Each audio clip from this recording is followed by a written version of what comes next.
Hey guys, how you doing? This is Manga, etc. and I'm here today to bring you the review for Dragon Ball Super episode 100.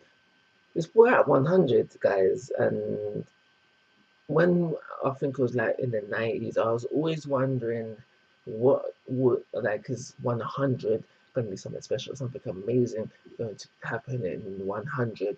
And now that I've had time to think about it, I think that this episode was specifically saved for it because of what we got in it. Now, some of you people out there might not like what I have to say about this episode, so I'm ready to take the hate. I'm ready to take it. But okay, let's start off with a positive. I did like the fact that the focus of the episode wasn't Universe 7 and it was Universe 6, Champas Universe. Just in case I got the numbers wrong. That was something that I did like about the episode. For the majority of the episode, we were following around Khalifa and Kali, but the other members of the universe was in there as well. We see Vegeta, who's still fighting Robot Winnie the Pooh, as I call him. Kaba does hop into that fight as well, but we don't really see nothing take off between them. Hit is really all over the place throughout the episode as well. So yeah, we have that. So there's a lot of nostalgia in this episode. A lot of nostalgia points, a lot of Easter eggs, a lot of references, whatever you want to call it. There's a lot of it within this episode. Now, for me, some of it was like, okay, I get it, and some of it for me was also, okay, this is forced. This is really, really forced. And there's been a lot of nostalgia within Dragon Ball Super as a whole. And for me personally, it's just getting to a point now, like it's like where it's like, all right, cool, I get it. Dragon Ball is returned. I get it now. Kind of vibe for me, but I'll just go over the points. So the first one that I remember that kind of bugged me, and I just really found it forced, was the whole, the whole scenario which made Callie angry, and this whole scenario which made Callie angry within this episode for me is making me start to hate her as a character. She's just really coming across as a whiny crybaby, and I just don't like it. Her whole legendary Super Saiyan transformation just really looks like a man dressed up as a woman, and it just really bugs me and just really irritates me, and it's really, really, really cringy, and I just don't like it.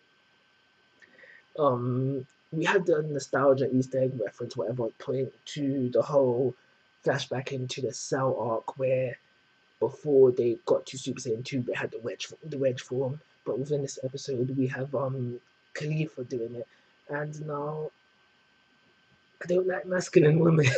I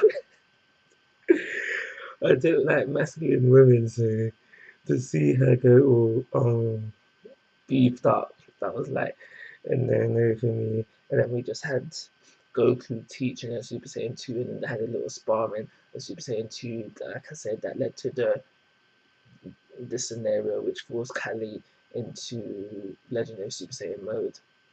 And we can safely say that it is Legendary Super Saiyan and not just a regular Super Saiyan, because we had Vegeta making reference to, and I think somebody else as well, I think it was Hit, making reference to how the key, like the reference to the key and how it senses and how it feels and that sort of madness. So Callie goes super legendary Super Saiyan now. She goes on a complete rampage. It starts off with just heading towards Goku, and then she kind of loses more control than of the control that she has, and then she just outbursts into everyone. Where we see her take out at least one person.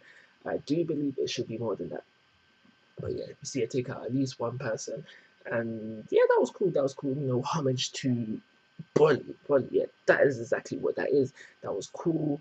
Again, like I've been saying, stop throwing nostalgia in my face. Stop throwing it in my face, kind of vibe. And so yeah, we had that. Another thing that I did not like as well. Goku goes Super Saiyan Blue. Super Saiyan Blue. That might not be his maximum power level. That might not be it. He might be holding something back. Well, we know we haven't seen Super Saiyan Blue KOK. We ain't seen that yet.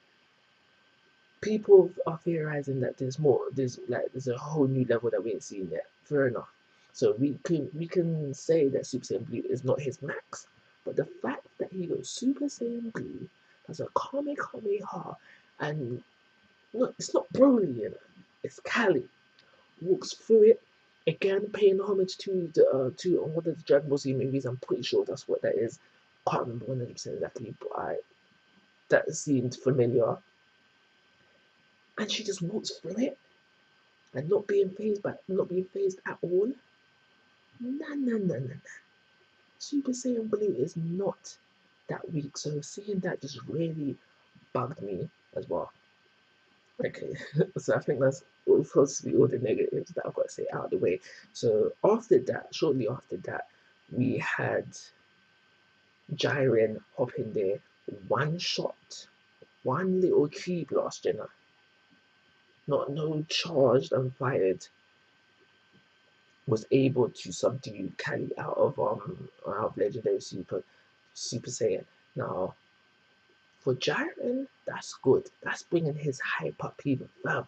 That's making me think, oh my gosh, if he's capable of that, and Goku could do nothing in Super Saiyan Blue, that Jiren is going to walk over Goku. Yes, I said walk over Goku like it's nothing. That's the kind of vibes that this episode is throwing off to me. Plus all the other stuff we've seen from Jiren so far. That's the kind of vibes that this episode is throwing off to me. Making me think, how is Goku going to even beat him? I mean, stand up to him, let alone beat him. Let alone beat him. So we see that now. Jiren spares her, like, so I thought that would have been her god knocked off the stage, but it seems like he spared her. Don't know why he did that, but he did that. But yeah, so it was during around this part of the episode I was thinking to myself, if Jiren vs Goku fight happens, because we know that's gonna happen because you know it's all over the trailer.